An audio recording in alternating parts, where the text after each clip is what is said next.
तो कैसे आप सब, अपने पास आया है अभी Oppo A5 2020।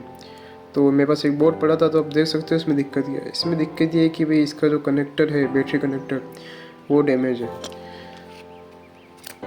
Battery connector damage होने से दो तीन दिक्कत आ सकती है। या तो आपकी बैटरी चार्ज नहीं होएगी, और या फिर आपको कभी 50% शो करेगा, या फिर कभी बैटरी शो करेगा ही नहीं। तो चलो इसको चेंज करते हैं, उसके बाद में चेक करते हैं प्रॉब्लम सोल्व होती है कि नहीं।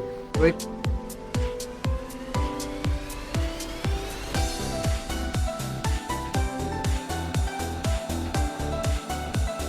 कनेक्टर लगा दिया है, अभी 9 एम्पेयर वगैरह ले रहा है। और देख लो, पहले बिल्कुल बैटरी बता नहीं रहा था, अभी बैटरी वगैरह सब बता रहा है, कंप्लीट चार्ज वगैरह हो रहा है, कोई दिक्कत नहीं है।